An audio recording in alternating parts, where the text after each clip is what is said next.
आज मु आपण मानकु तैयारी करी देखेबी बिना माइक्रोवेव बिना ओटीजी बिना मैदा रे कड़े रे आज हमें बेक करबा टूटी फ्रूटी केक।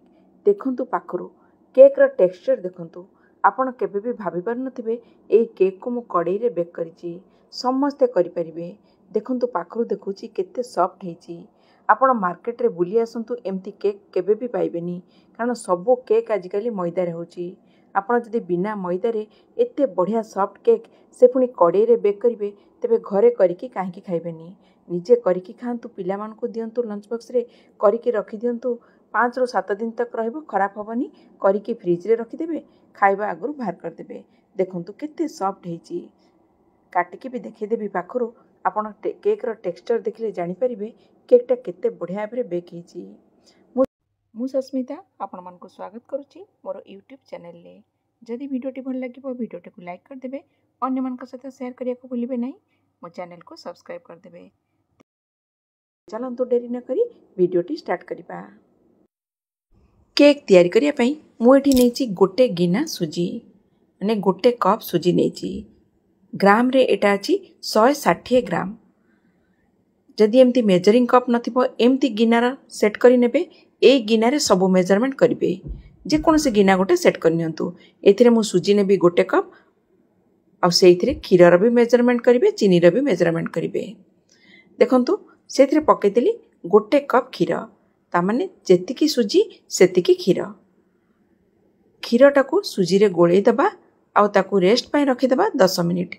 देखंतु केते पानी पानी लागुची।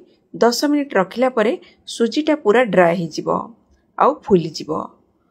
एना कभर करके रखी दउची। जदि आपण पाखरे मेजरिंग कप नथबो गिना गोटे सेट करके से गिना रे सबो मेजरमेंट आपण माने करि परिबे। ग्राम रे सुजी मु नेछि 160 ग्राम रो सुजी। एटा को कभर करके रखि देली 10 मिनिट पई। केक रो टिन को रेडी करनबा मु गोटे बटर पेपर लगे देछि। बटर पेपर नथिले कोनस व्हाइट पेपर रे तेल टिके लगे परिबे किंबा तेल लगे दियंतु केक रो टिन ने आ सेतिरे टिके अट्टा को डस्टिंग कर दियंतु चारियाडे। केकटा इजिली भारी आसीबो। कड़े रे बेक करूची तेणु कड़े को आगुरु प्रीहीट करिया पे रखि देली। गोटे स्टैंड भीतर रखि देछि कवर करके कड़ेटा को गरम होबा पई आगुरु रखि दबा। केक तैयारी कला पूर्वरु हमें कड़ेटा को गरम होबा को रखि दबा। एठी नेछि आधा कप चीनी। ग्राम रे चीनी पाखा पाखी 110 ग्राम रो चीनी हबो। चीनीटा को देखंतु मु ग्राइंड करके तार पाउडर करनेली। देखंतु ता भितरे सुजी आ जो खीरटा को रखिथिली मिक्स करके सेटा देखंतु बढ़िया भाबरे फुली जाइछि। एना गोटे ग्राइंडर नै गली सेथिरे सब जिंस को पके नबा। सुजीटा को पके देली आ चीनीटा को भी पके देली।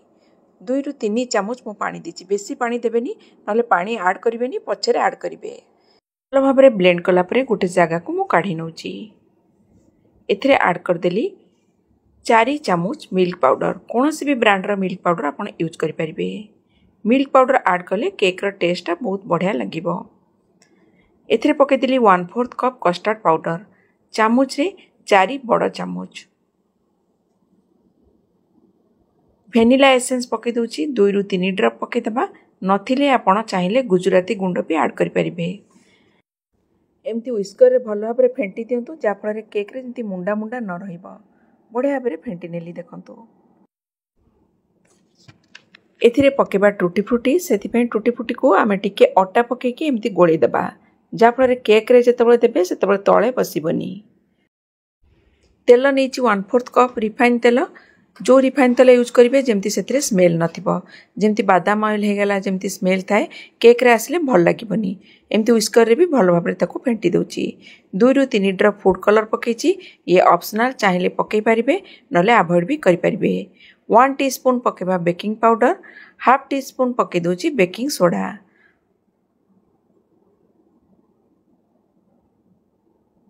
आ टूटी फ्रूटी को जो गोळे के रखिथिले अटा रे ताको भी पके नेली। सब जिंस को भलो भाबरे गोळे दबा। भलो भाबरे मिक्स कला परे एथिरे पके दोची 1 टीस्पून विनेगार। विनेगार पकेला फଳରେ केकटा बहुत स्पंजी हबो। जदि विनेगार नथिबो चाहिले लेंबुर रस टिके पकेई पारिबे 1 चामच। भलो भाबरे देखंतु फेंटी देला परे देखंतु बटरटा पूरा एकदम हल्का हे जाईची।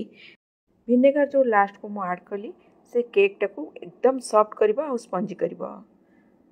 भलो भाबरे देखंतु फेंटी देला परे आपको केक रो टिन को ट्रांसफर करवा। आपण माने समस्ते केक ट्राए करंतु। जदि कोनोसी बा प्रॉब्लम आसीमो मते कमेंट सेक्शन में पचारले मु तार रिप्लाई निश्चित भाव में आपको देबी। देखंतु केक रो टिन को मु ट्रांसफर कर दोची बटर को। अधा पर्यंत दबा, पूरा फुल करके दबानी, अधा पर्यंत देली। आउ जोटा रहिला सेटा अलगा टिन ने मु बेक करने भी। एमती 2-4 थर टैप कर देबे, जा फल जो एयर बबल थिबो से बाहरी आसीबो, केकटा ऊपर फाटिबनी। ऊपर टिके टूटी फ्रूटी ऐड कर दउची, देखिबा को सुंदर लागिबो। एना ता भितरे देखंतु कड़ेटा पूरा गरम हो जाइछि। केक करबा आगु कड़े को निश्चिंत भाव में गरम करिवे। ता ऊपर केक रो टिन को रखिदेली आ आको भल भाव में कवर कर दबा। गैस रो फ्लेम को लो करिबा, 40 रु 45 मिनिट्स तक आको बेक करिबा। लो फ्लेम रे मन रखिबे, हाई फ्लेम तो करिवेनी। लो फ्लेम रे 40 रु 45 मिनिट्स।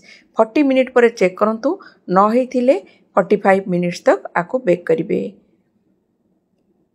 देखंतु पाखापाखी 45 मिनिट्स हो गलानी। मु चेक कर नउची एटा हेछि कि नहीं। गोटे टूथपिक पुरे भी जदि देखिबा क्लीन आसुथिबो जानिबे जे हेइ जाइछि। एमती टूथपिक नथले छुरी रे भी आपण चेक करि परिबे किबा चामच रे भी चेक करि परिबे। क्लीन आसुथिबा दरकार, क्लीन आसले जानिबे जे हेइ जाइछि। एटा को काढी दबा आ ठंडा हवा पय रखि दबा। बिल्कुल एना काढिबेनी, पूरा ठंडा हवा को रखि देबे। पूरा ठंडा हैला परे आमे केकटा को काटिबा, नहले जदि गरम थिबो काटि देबे ताहले सेटा भांगी जिवो। देखंतु केकटा केते बढ़िया भाबरे हेइछि। देखंतु कड़े रे एते बढ़िया केक आपण माने केबे भी भाबि नथिबे कड़े रे आपण माने एमती बेक करि परिबे। थरे समस्त बेक करंतु। जो माने चाहुचंती पिला मानकु बाहरु आनी खाइबा को दबा अपेक्षा घरे निजे जदि करि केमती देई परिबे हेल्दी केक, भाबंतु देह पई केते भलो, केते सॉफ्ट हेइछि। देखंतु काटिकी देखि दउची, एकदम बढ़िया भाबरे स्पंजी हेइछि। पाखरु देखिले आपण जानि परिबे केक रो टेक्सचर देखंतु। मार्केट रे जानतु, मु ग्यारंटी दे कहूची एते भलो केक आपण पाइबेनी, काहेकि ना मैदार तो एकरे केक करूचंती, ता व्यतीत एते बढ़िया भाबरे सॉफ्ट और स्पंजी केक मिलिबनी। आ जदि घरे करिवे आपण को कम खर्च रे बढ़िया केक हेइ परिबो, से पुनी कड़े रे। देखंतु पाखरु देखंतु केते सॉफ्ट हेइछि। घरे केक निजे करिकी खांतु, पिला मानकु हेल्दी केक खुआंतु, देह पई बहुत भलो। देखंतु भांगुची केते सॉफ्ट हेइछि। तेबे आजिर भिडियोटी आपण मानकु केमती लागिला? जदि भल लागिला तेबे भिडियो को निश्चिंत भाबरे लाइक कर देबे, आउ कमेंट करिया को केबे भी भूलिबेनी। तेबे रहूची, पुणी देखा हबो गोटे नवा भिडियो रे।